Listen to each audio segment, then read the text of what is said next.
Relatives of 34-year-old Irina Sinelnikova, who was murdered in 2019, found out that her killers were on the loose from social media. Dmitry Fursov was sentenced to 21 years, and Stanislav Belousov was for 18 years in prison. 4 years after the verdict, they were released. We found this out by chance. Our acquaintances saw one of them in a shop in Bertsk. It turned out that both of them signed a contract with PMC Wagner, went to special military operation for several months, and then returned home free from prison sentences. Tell me, is it fair? They have not even served half of their terms. Anna Politkovskaya, relative of the murdered Irina Sinelnikova, from the publication in the current time.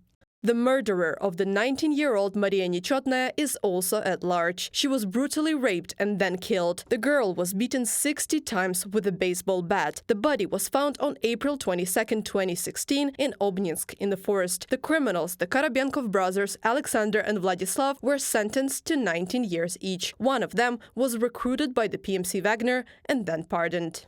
The decree on pardon, according to the law, is signed by the president. This is all you need to know about our justice system. I realize this from correspondence with the agencies. It seems that this is their scheme with all recruits. So they took them to Wagner when they were already pardoned. Can you imagine? And who gave them the right to forgive the murder of my girl? He destroyed our family, abused my child, and killed her. Natalia Nechotnaya, mother of the murdered Maria Nechotnaya, in an interview with Current Time. The most resonant was the pardon in April 2023 of Kuzba's resident Vladislav Kanyuz, who was sentenced to 17 years. He tortured 23-year-old Vera Pushteleva for several hours. The killer injured the girl more than 100 times.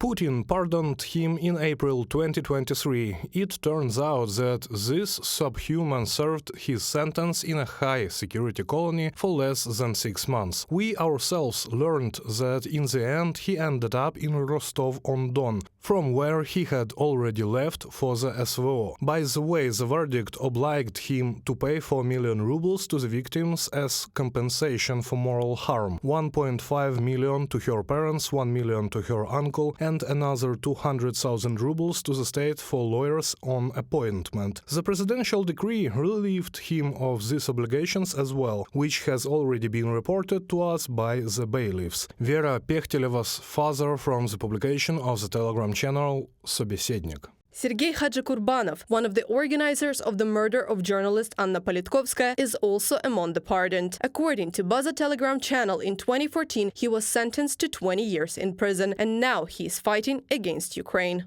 Stanislav Labov, a member of the Tsapkov gang, was also released from the colony. He died in the war against Ukraine and is buried in his native land of Kushevka, which Tsapki kept in fear for several years, until they became famous for killing 12 people at once. Experts believe that the practice of pardoning criminals who signed a contract with private military companies or the Ministry of Defense is a direct danger to society. As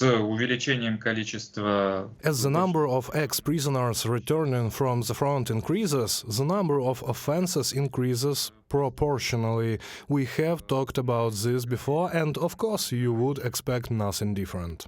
There are no official statistics on criminal offenses committed by former prisoners returning from the front in Russia. The law on discrediting army gives law enforcers the right not to record an offense. The exception is particularly serious offenses, and only if they have very big resonance. Reported by Anastasia Tarnavska, Yulia Granovska, UATV News.